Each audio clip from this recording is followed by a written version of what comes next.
नंदुरबार पोलिसांची नवी दिशा. SP अश्विनी सानप यांचा दमदार plan. Nandurbar Marathi news network. Nandurbar जिल्ह्याच्या नव्या जिल्हा पोलीस अधीक्षक म्हणून पदभार स्वीकारल्यानंतर अश्विनी सानप यांनी आज प्रसारमाध्यमांशी संवाद साधत आपल्या कामकाजाची दिशा स्पष्ट केली. जिल्ह्यातील गुन्हेगारीचा आढावा घेत समाजाभिमुख, लोकाभिमुख आणि स्मार्ट पोलिसिंग राबवण्याचा ठाम निर्धार त्यांनी व्यक्त केला. त्या म्हणाल्या की सेन्सिटिव्ह आणि स्ट्रिक्ट पोलिसिंग सोबतच कम्युनिटी पोलिसिंगला विशेष प्राधान्य दिले जाणार आहे. नागरिक आणि पोलीस यांच्यात विश्वासाचे नाते मजबूत करण्यासाठी संवाद वाढविण्यावर भर दिला जाईल. महिला सुरक्षेला प्राधान्य. जिल्ह्यातील शाळा व महाविद्यालयांमध्ये दामिनी पथकाच्या माध्यमातून पेट्रोलिंग वाढवण्यात येणार असून महिलांना स्वसंरक्षणासाठी सक्षम करण्यावर विशेष भर दिला जाईल. शिस्तीवर भर.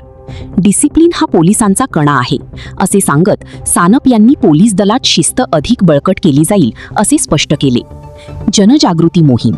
पोलीस विभागाच्या विविध उपक्रमांची माहिती जनतेपर्यंत पोहोचवून विश्वास आणि सहकार्य वाढविण्यासाठी जनजागृती कार्यक्रम राबविले जातील.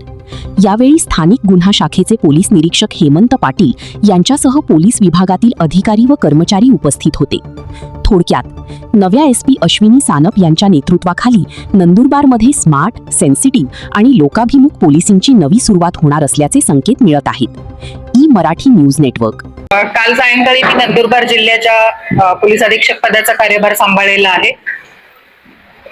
नंदुरबार जिल्ह्याचा क्राईम ट्रेंड लक्षात घेता समाजाभिमुख, लोकाभिमुख पोलिसिंग राबवण्याची मनोदय आहे. स्मार्ट, सेन्सिटिव्ह, स्ट्रिक्ट आणि स्विफ्ट असं पोलिसिंग राबवलं जाईल.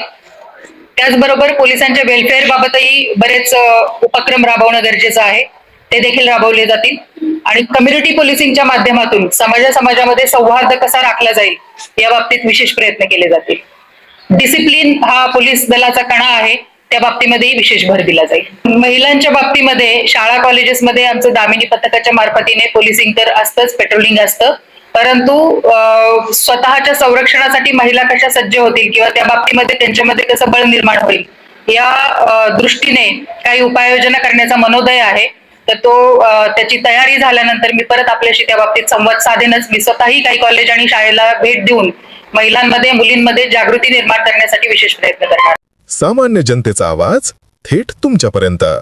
मराठी न्यूजच्या ताज्या बातम्या आणि नवनवीन अपडेट्स मिळवण्यासाठी आपल्या YouTube चॅनलला सबस्क्राईब करा लगेच.